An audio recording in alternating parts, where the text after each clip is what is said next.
It's just kind of there or not, strong or not.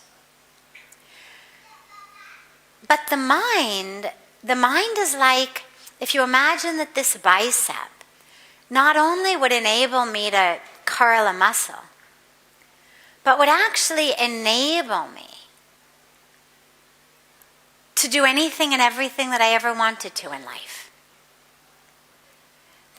That's the way that the muscle of the mind works, not just strong or not, flabby or hard, macho or weak, but it actually is that which, as it grows, as it gets stronger, enables us to do everything.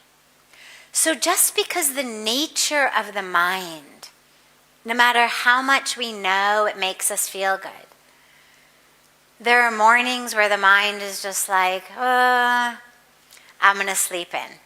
Or, I don't feel like it, I'm just going to have my chai or coffee and get on with my day.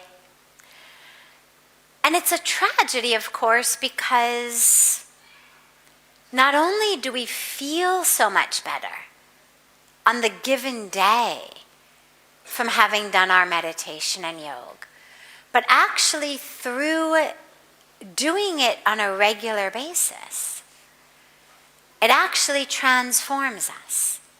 So if I work out my biceps enough and I do enough curls, enough days in a row, I'll keep building a muscle. But the mind,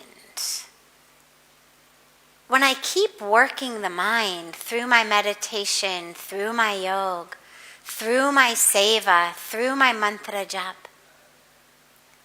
it not only gets bigger and bigger and stronger every day, but it actually changes us. It would be like if along with the bicep growing, your entire body transformed. That's how the mind is. It actually transforms our entire life. And so this is where discipline comes in. It's where making a vow with ourselves that I am going to meditate and do yoga every day. Every day. Even if I've only got 30 seconds. Occasionally there are mornings. You've got a flight to catch. It's an early flight. You were up late in the night. You just can't bring yourself to wake up at, 2 o'clock in the morning in order to have time to meditate before you have to leave to go to the airport. It's okay, it happens. But keep that vow, even if it's just a minute. You close your eyes and you do the meditation. Even if it's just bending over once and touching your toes, you've done a yogasana. And what's interesting is that you'll find is it's that first minute, that first asana that's the hardest to do. And if you make an absolute kuch bhi ho jai commitment that you will do 1 minute of meditation and 1 asana a day, what you'll find is that 1 minute leads into 5 minutes. The 5 minutes leads into 10. Because once you start it, then you begin to again taste how good it feels. Once you do 1 asana, it's very likely that 1 asana will lead into 2 asanas or 10 asanas because you see how good it feels. But if not, if after 1 asana the body still says no more today, okay, you've done your yoga practice. For whatever reason, maybe that day was a 1 asana day. Okay. But just commit. Kuch bhi ho jaye. 1 minute of meditation, 1 asana. And what you'll find is that not only will that transform your spiritual practice, but that will actually change how the mind works in so many other circumstances as well. We see it a lot of times also with things like junk food or exercise, right? We know that if we eat 5 laddus, we're going to have a tummy ache. But how many of us have ever done that, right? Raise your hand if you've ever eaten too many laddus or too many gulab jamuns or too many cookies, right? We've all done it. Raise your hand if you've done it more than 1 time in your life. We're unanimous. And what I love about the fact that not only have we done it once, but we've done it more than once is, the first time you could say, well, to mujhe malum nahi tha ki pet mein dard hoga. Right? I didn't know I was going to get sick the first time. I thought the 10th one would taste just as good as the first.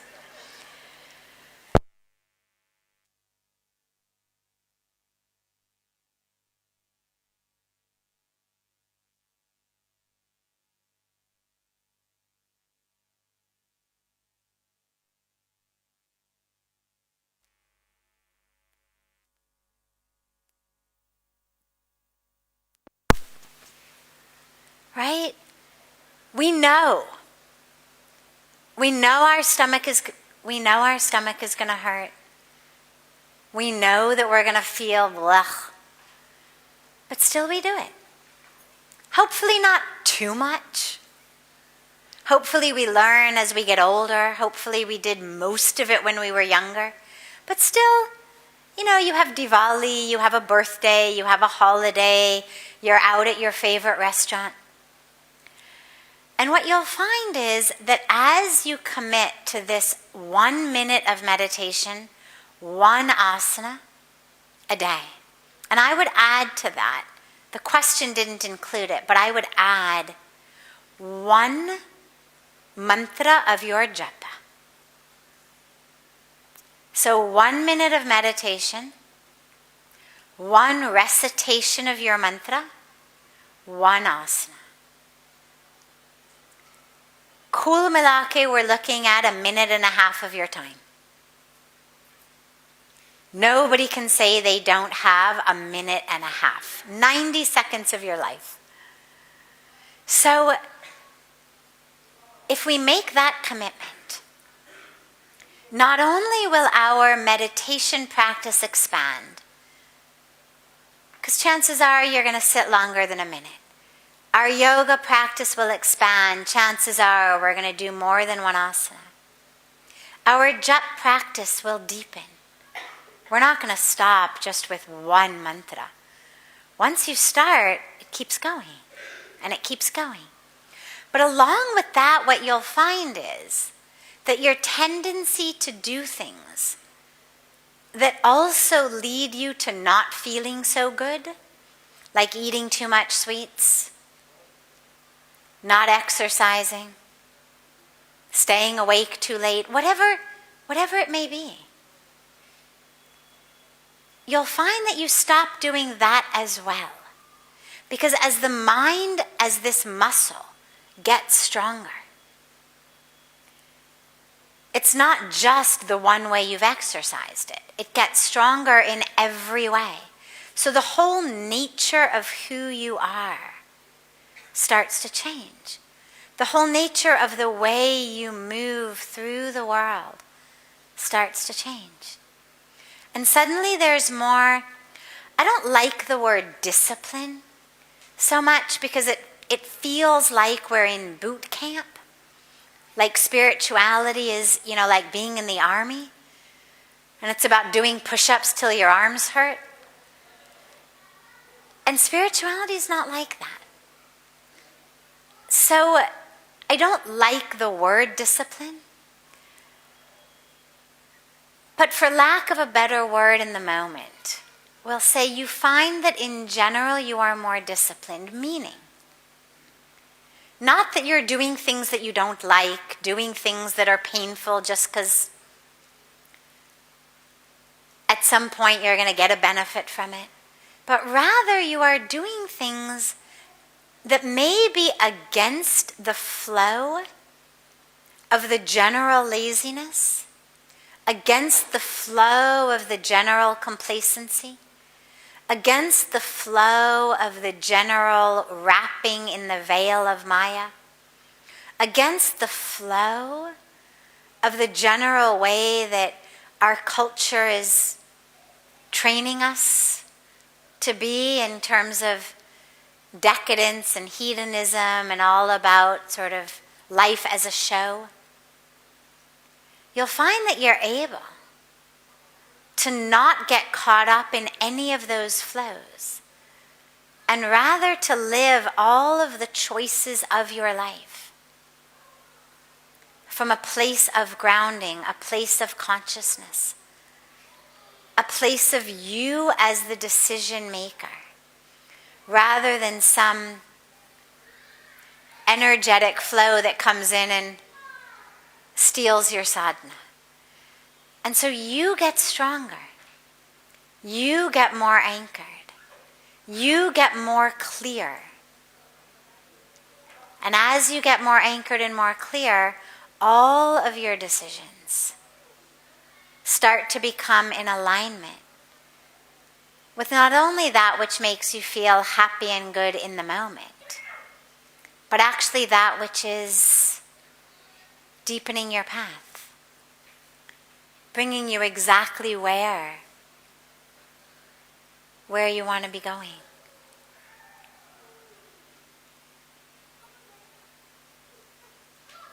If anyone here has any questions, I'd be happy to take it. Yes, here.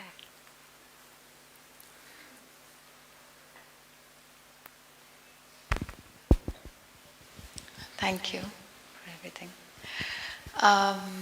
So my understanding of life changed along the way, where I understood about Maya and perception and us creating our reality, where everything is a reflection of what we feel inside.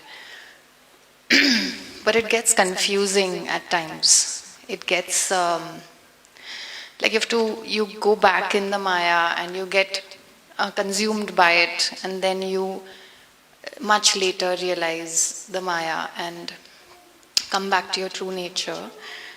But that's very rare.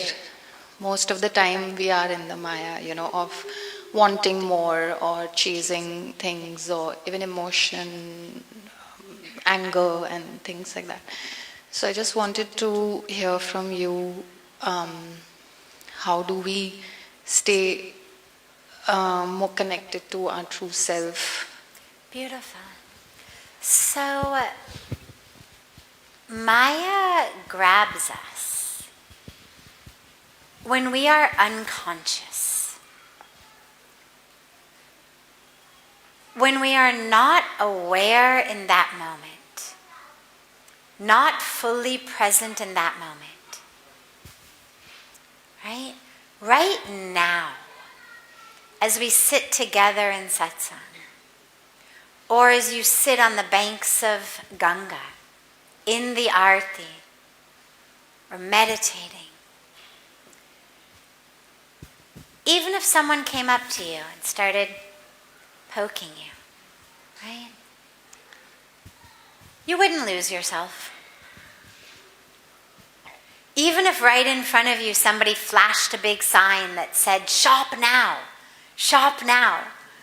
Right? If right over my head suddenly a sign was going that said, "Shop now," you're not going to get up and rush out. Because you're here, you're present, you're conscious.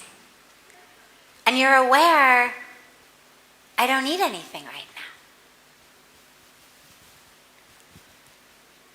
But the Maya, that veil of Maya, swoops over us when we are not present. We're moving through our lives busy, distracted, multitasking, stressed. Our minds are elsewhere. We're worried about the future, worried about the past. My God, I can't believe I just said that in the meeting. Everybody must think I'm so stupid. What's going to happen in the next meeting? Am I going to lose my job? So I'm not present. My body may be walking from point A to point B. My body may be sitting here.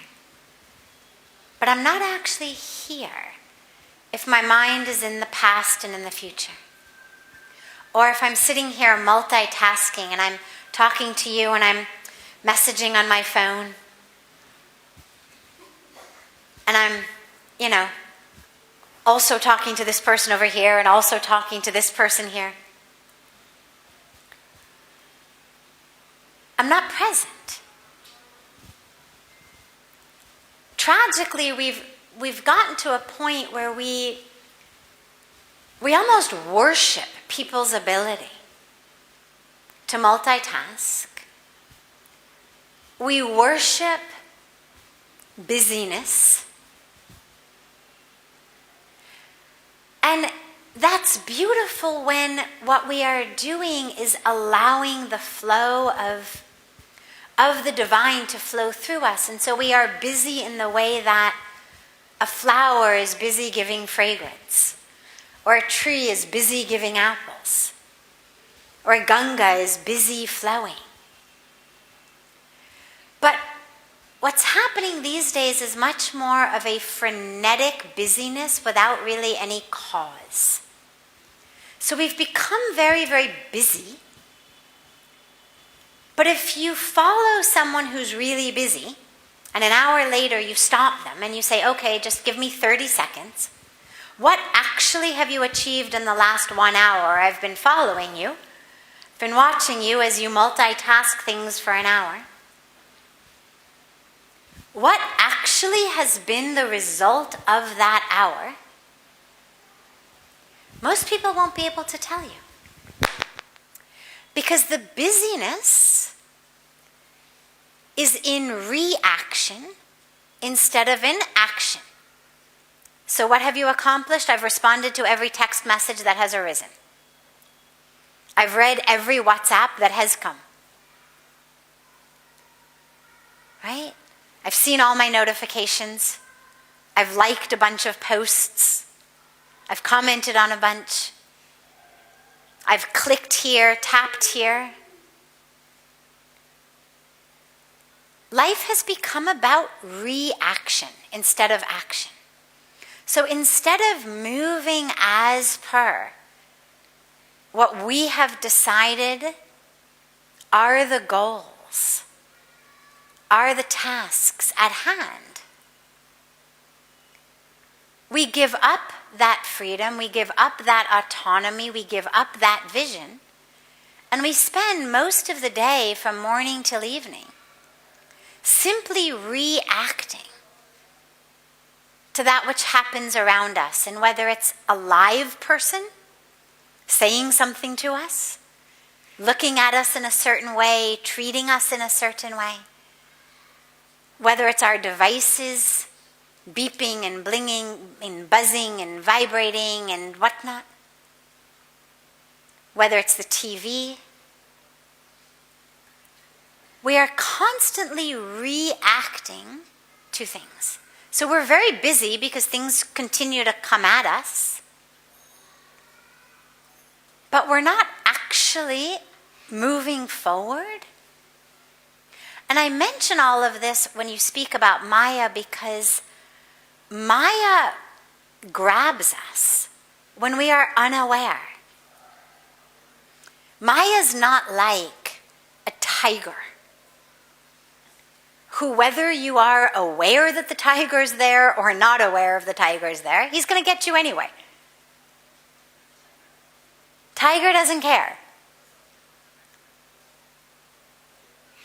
But Maya loses her ability to get us if we are aware. She can only grab us when we are unaware. And our unconsciousness arises very nicely in the soil of distraction. The more distracted we are, the less conscious we are. And the less conscious we are, we fall victim to Maya. And so the solution is stay conscious. Now, of course, it doesn't mean never text anybody or never read messages or don't look at your phone. It doesn't mean that. It just means whatever you are doing, do it consciously. Stay grounded, stay anchored, stay aware, stay present. Whether I'm drinking water, eating food, having a conversation, working on the computer, sending a message, walking, whatever you are doing, brushing your teeth, having a shower, how to do it mindfully, consciously. The more conscious you are, Maya can't get you. And the moment that you notice that you've gotten swept up in Maya, the moment that you actually look at her, she dissipates. And so no matter how much she's wrapped herself around you, the moment you look and you say, oh, okay, I've gotten stuck. And you anchor back. You come back to your meditation, back to your japa, back to your mantra, back to your breath, back to your truth. And Maya dissipates then. And this is where so many spiritual traditions focus on a practice of mindfulness, whatever we're doing. As we move through our lives, more isn't necessarily better. Meaning in terms of this multitasking thing. A lot of times giving your full attention, your full awareness to the moment at hand, not only is much better for you spiritually and emotionally, but it's actually much more effective and productive. A lot of us think incorrectly that if I only do one thing at a time and I actually pay attention and I'm actually mindful, oh my God, nothing will get done. I'll fall behind. I won't be able to accomplish anything. What about my very long list? But that's the illusion. Because when we are distracted, we are not efficient, not effective, and it actually takes us a lot longer to do things. So coming back to mindfulness, back to awareness, back to one thing at a time, back to autonomy. Just because my phone is vibrating doesn't mean that I have to abandon whatever I'm in the middle of doing and attend to it.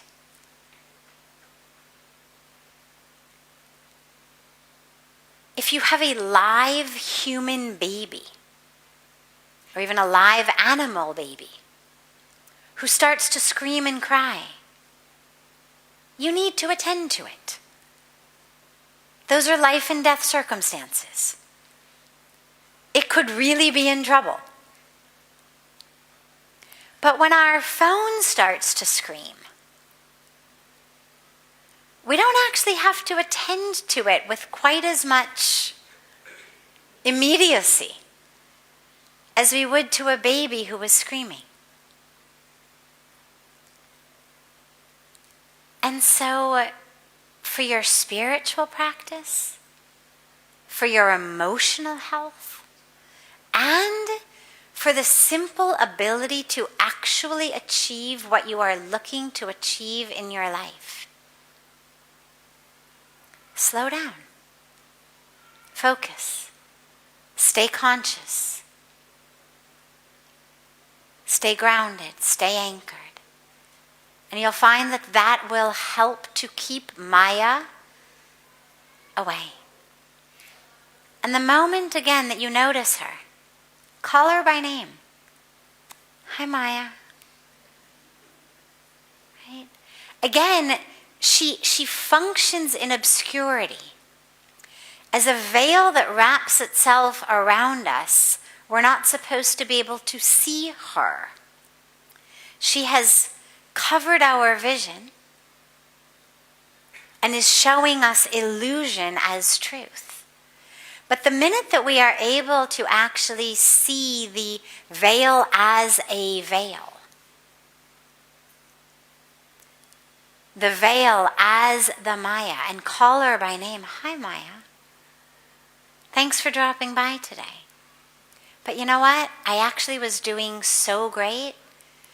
I'll let you know if I need you. Thanks for coming by, but you know, this havoc that you've just brought into my family, totally unnecessary. We're gonna just open the door to the home right now, send you on your merry way, and we're gonna go back to being conscious. Maya, this hijacking that you've done of my mind, I'm gonna very lovingly but very strongly rather, I'm gonna just take my mind out of your hands if you don't mind. I'm gonna just extricate myself from your grip. Speak to her. Because remember, she functions as this veil. But if you can start actually seeing the veil as a veil and recognize it has been draped over your eyes, then it doesn't hold nearly as much power. And when you notice, like with the shawl or any kind of veil, that if I really start to look at it rather than at this space that it's draped inside of it, if I actually start to look at the veil as a veil, I start to be able to see through it a little bit. Even while it's still there, even before she leaves. If you look at the veil, you start to be able to see a little bit through it. You can see the light coming through. Maya tries to convince us that there is no reality beyond her veil, that this is the reality, that like this is my world now in here.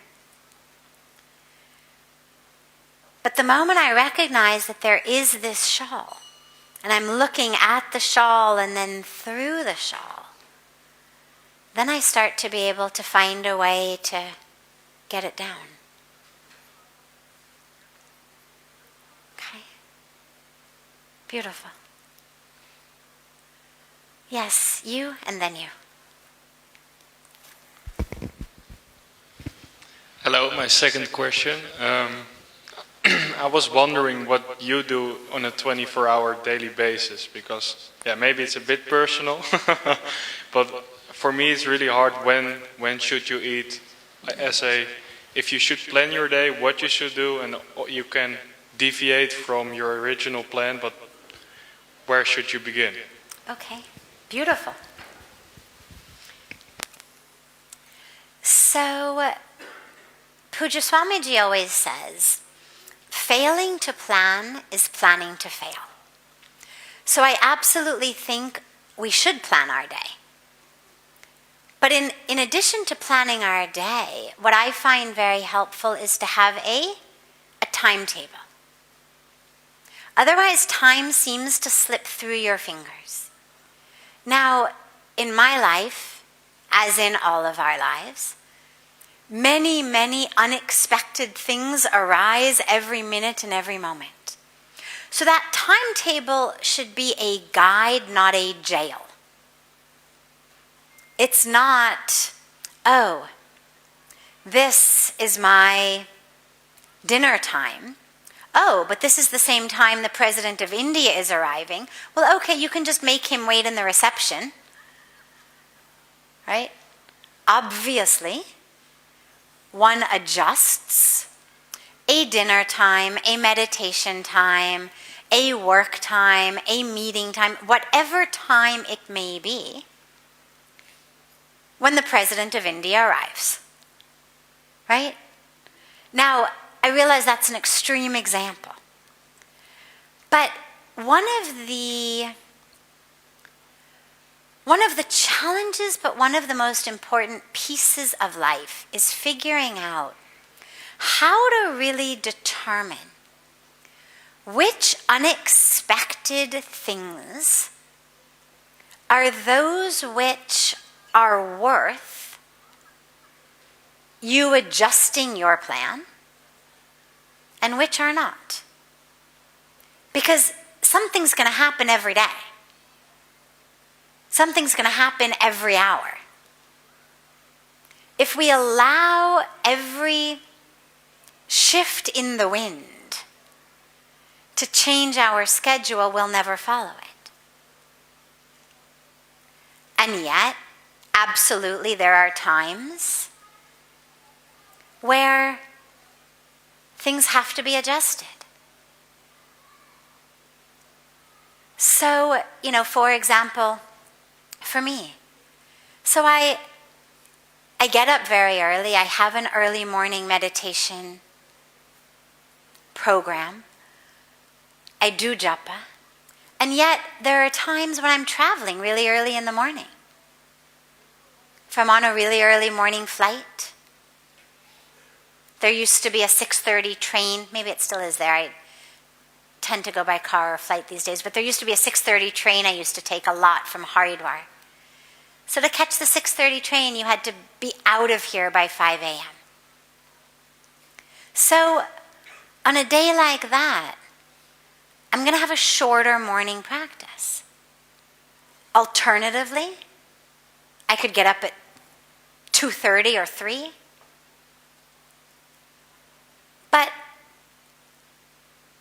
having compassion for oneself, having the ability to be flexible, and to say, okay, so I'm going to do, say, half my practice here before I leave, and then